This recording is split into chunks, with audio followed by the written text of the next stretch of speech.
एक माँ ने कहा कि मेरी 3 बहनें कैंसर से मर चुकी है, अगला नंबर मेरा है। ये कोई टिपिकल बॉलीवुड फिल्म का डायलॉग नहीं, बल्कि सच है पंजाब के भटिंडा जिला का। भटिंडा, जो एक वक्त ग्रीन रेवोल्यूशन का हीरो था, आज बन चुका है इंडिया की कैंसर स्टेट। क्या आपको पता है कि भटिंडा से रोज राजस्थान के बीकानेर एक ट्रेन चलती है और लोग उसे कहते हैं कैंसर एक्सप्रेस, क्योंकि उसमें सिर्फ ट्रैवल करते हैं कैंसर पेशेंट्स अपने ट्रीटमेंट के लिए, अपनी जान बचाने के लिए। पंजाब का मालवा रीजन, जिसमें आते हैं भटिंडा, मनसा, मुक्तसर, यहाँ कैंसर के केसेस नेशनल एवरेज से 3 से 5 गुना तक हाई मिलते हैं। 2013 पंजाब गवर्नमेंट सर्वे के हिसाब से 33,000 प्लस कैंसर पेशेंट सिर्फ मालवा रीजन में मिले। Studies by PGI MER Chandigarh and Baba Farid university बताती है ग्राउंड वाटर में यूरेनियम, आर्सेनिक, कैडमियम जैसे टॉक्सिक मेटल्स मिल रहे हैं। जो लोग पी रहे हैं उन्हें पता ही नहीं कि वो जहर पी रहे हैं। और ये सिर्फ सरकारी डाटा नहीं, एम्स, ICMR, WHO भी इस क्राइसिस को ऑफिशियली एक्नॉलेज कर चुका है। 1960s में आया था ग्रीन रेवोल्यूशन, जिसमें भटिंडा बना अन्नदाता, पर कीमत क्या चुकानी पड़ी। ग्रीन रेवोल्यूशन का मकसद था फूड स्कैर्सिटी को कम करना, जिसके लिए यूज किए गए HYVC, synthetic fertilizers and chemical pesticides. इससे शुरू में प्रोडक्टिविटी तो बढ़ी, लेकिन लॉन्ग टर्म में जमीन की फर्टिलिटी एकदम गिर गई, नेचुरल बैलेंस एकदम बिगड़ गया और उसका अंजाम आज तक लोग भुगत रहे हैं। फार्मर्स ने ट्यूबवेल्स के जरिए ग्राउंड वाटर एक्सटेंसिवली यूज किया, जिससे वाटर टेबल नीचे गिरता गया। हाई डिमांड ऑफ व्हीट और राइस ने मोनोकल्चर को प्रमोट किया और बायोडाइवर्सिटी को डैमेज। DDT, एंडोसल्फेन, फोस्फामाइडन, कुछ केमिकल्स तो इंटरनेशनली बैंड थे, फिर भी यहाँ ओपनली यूज हुए। ये जहर मिट्टी में गया, पानी में घुला और फूड चेन में घुस गया। एक स्टडी ये भी कहता है कि मालवा रीजन में हर तीसरा घर किसी कैंसर पेशेंट को जानता है, और जब पानी ही जहर हो तो ट्रीटमेंट सिर्फ हॉस्पिटल में नहीं, सिस्टम में होना चाहिए। हर रात भटिंडा से बीकानेर एक ट्रेन चलती है जिसका नाम है कैंसर एक्सप्रेस। ये सिर्फ एक ट्रेन नहीं, लोगों की जद्दोजहद है जिंदगी और मौत के बीच की।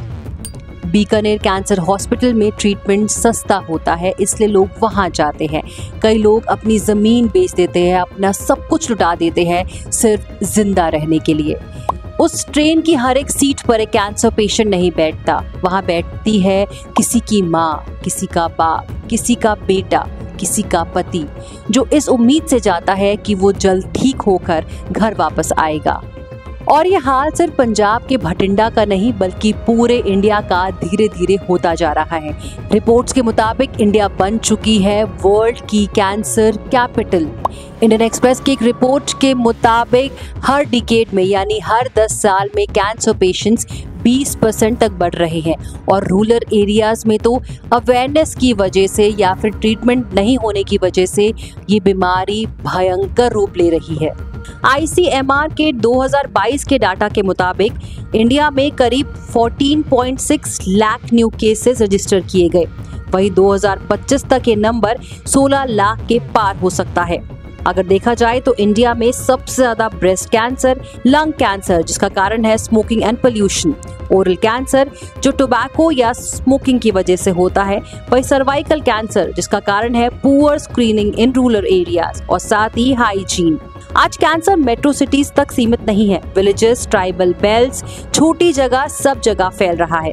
इनफैक्ट कैंसर से पोल्यूशन या फिर कुछ और चीजों की वजह से नहीं बढ़ रहा, बल्कि लाइफस्टाइल भी एक साइलेंट किलर बन चुका है। Adulterated milk, nitrate लेस्ड vegetables, pesticide लेस्ड fruits, हमारी फूड चेन खुद कैंसर प्रोड्यूस कर रही है। टोबैको और स्मोकिंग करना, जंक फूड और ओबेसिटी जिससे हमारी इम्यूनिटी कम होती है, अल्कोहल से लिवर कैंसर बढ़ने का खतरा रहता है। अगर आप बिल्कुल एक्सरसाइज नहीं करते, पुअर स्लीप रहता है, हाई स्ट्रेस रहता है, तो ये आपके साइलेंट रिस्क फैक्टर्स है। और वैसे भी अब तो हवा और पानी दोनों ही जहरीली बन चुकी है। लेट स्क्रीनिंग और सोशल स्टिग्मा, डायग्नोसिस हमेशा लेट होता है। और सबसे दुखद बात तो ये है कि लोग कैंसर से कम उसका ट्रीटमेंट नहीं करवाने की वजह से मिल रहे हैं, और कारण है खर्चा। 80% लोग ट्रीटमेंट का खर्चा खुद उठा रहे हैं। प्राइवेट हॉस्पिटल्स में कीमो का खर्चा बहुत ज्यादा है। एक साइकिल 50,000 से 2 लाख तक के बीच होती है और कई पेशेंट्स आधे में ही इसको छोड़ देते हैं।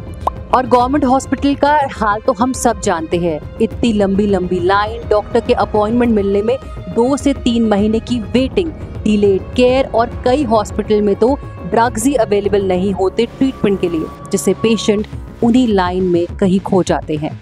लेकिन कहते हैं कि आस है पर रास्ता मुश्किल है।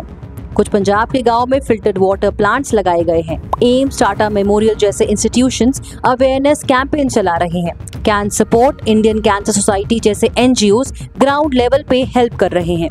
लेकिन जब तक पॉलिसी चेंज नहीं होती, हेल्थ केयर बजट नहीं बढ़ता और पेस्टिसाइड्स बैन नहीं होते, तब तक भटिंडा जैसे शहर कैंसर स्टेट बनने के रास्ते पर है। अगर आपको ये स्टोरी इंपॉर्टेंट लगी हो तो इसे लाइक करें, शेयर करें और कमेंट सेक्शन में अपने व्यूज जरूर बताएं और फॉलो करें प्रतीक्षा की पाठशाला को।